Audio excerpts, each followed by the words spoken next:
So the next diffuse, we will go to the wood. So this is a very large texture. It's 4096 by 2048. But here we will, first thing is, we'll go ahead and add a hue and saturation. Go ahead and tone that down a little bit too saturated for me. All right, and we'll go ahead and bring in another texture.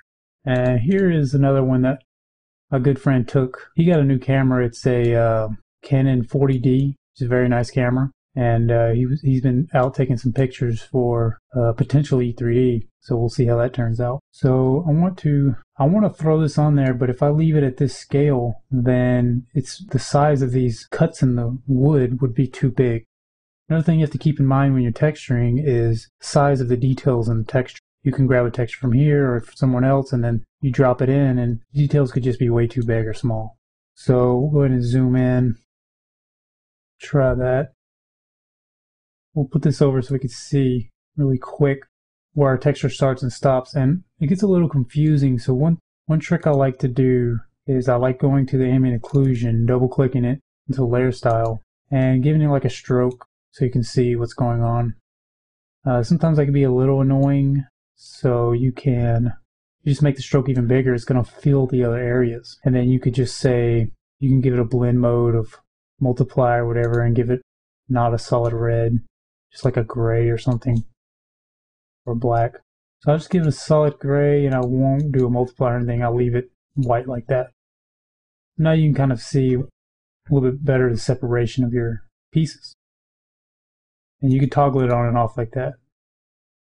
So I'm going to try to line this up and straighten it up. The problem is some of this texture is going in weird directions. One thing I could do is kind of cut this out. So if you use this straight tool, you can just get this, separate your textures. All right, then I'll just hit copy paste. So now I just have this one, and then I'll kind of align this a little bit better. And I'll scale it down just a little bit more.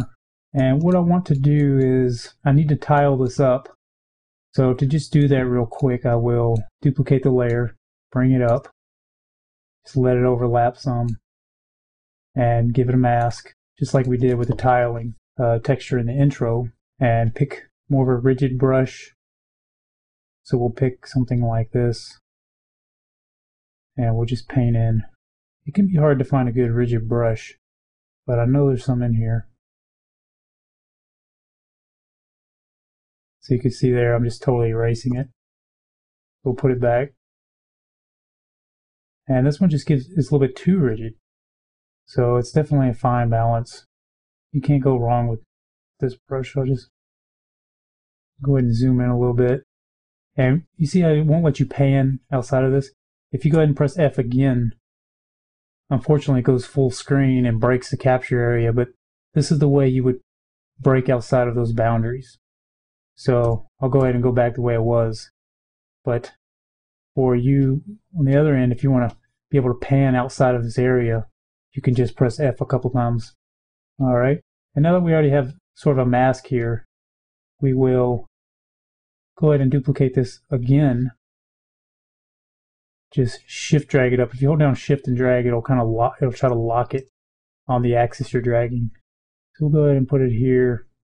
Zoom out a little bit. All right. Looks pretty good. And now that we have these, we will go ahead and merge them down. So we will go ahead and hit apply and then apply. So it is kind of destructive, but you can't really preserve everything because it would just be crazy amount of layers. So I'll go down and I'll pick this darker wood. Seems kind of interesting, so I'll try it out. So I'll go ahead and cut it out,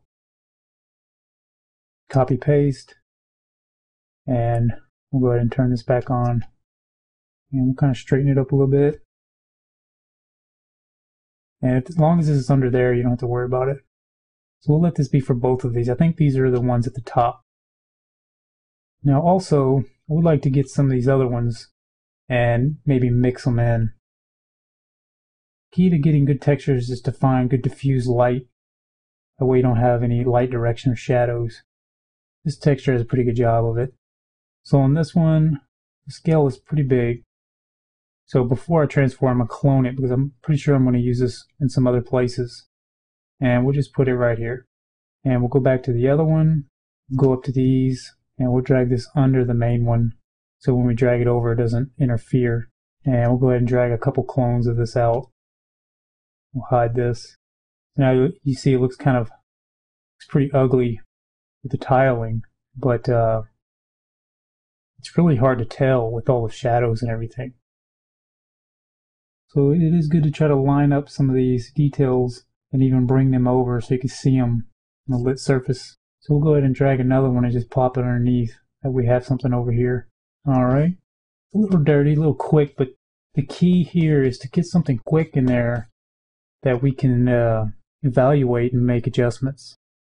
So that looks, it looks a little messy, and if you want, you can go in and clean them up to make it look better if someone's looking at your texture, but all that really matters is what you have in your final scene.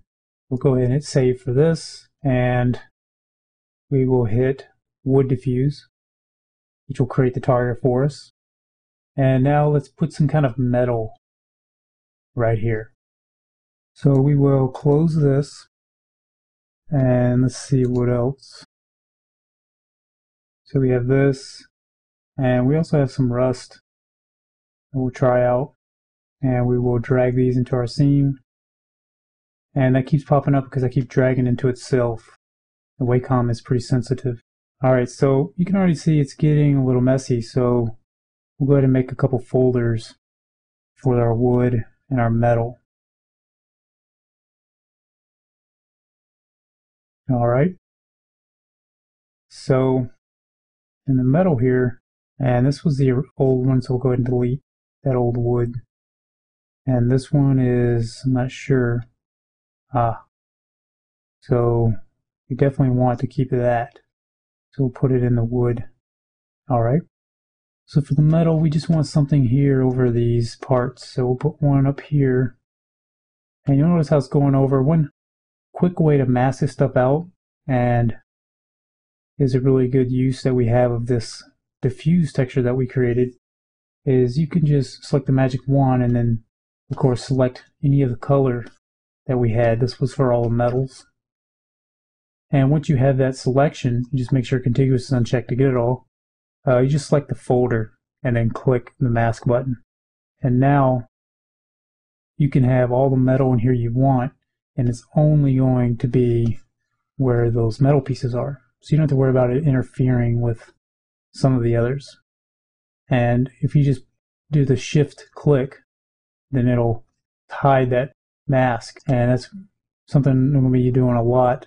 So basically I just kind of clone this out so we have metal everywhere, just as a good base. And you can see how that metal went wherever there was metal. And we also have the rust, but first let's go ahead and levels that metal. So some cases you don't want to go all the way because it just kind of gets nasty. So you just want to make sure you get as much as you can without killing the look. Go ahead and do something like this. And we have some rust in here. With the rust, we may just try some different layer blends. So darken looks pretty good with rust. Darken color looks really nice. Hard light looks pretty good. So we'll see what the difference between darken and darken color. So there really is not much difference. If you look close, darken color. Darken color it looks a little bit better, preserves a little bit more of the red around the edges. And I'm not sure why, but it's one of those subjective things, whatever you think looks better. So I guess we'll go ahead and just throw it around here or something like that. It's really hard to even know the 3D location of these things until we get it into the game and check it out. We'll put it there a little bit, and we'll go and put a little bit up here. And maybe drag another one down and throw it over here. Now it does look a little red, so we can go ahead and go to the red really quick and just kind of tone that down a little bit. So I'll just destructively do it on each layer, just because it's really quick. Do a little bit more. Alright, so now we have a pretty good base. We can just save this again and check it out. So if we go back into the editor, we will just this time go to the wood, make sure deferred compression is set, and just right click re-import. So you can see there that it brought it in. And it looks a little hot right here right now, but you can see the wood. You could just turn on texture only to see what's going on. And it looks pretty good. The scale looks alright. We can go look over here because this was on the same UV set. That looks pretty good. I think the scale may be a little bit big on these, but over here it looks alright. So we may need to tweak just that one. But as for here, and all this looks interesting. The scale here is a little big, it seems, and it looks pretty neat. So we definitely have a lot of work to do, but this is a good base.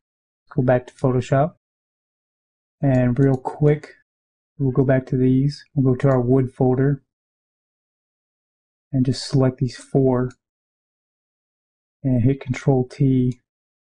But first, let's show that. We can see what our bounding area is. The Control T, we'll go ahead and scale this down as much as we can. Alright.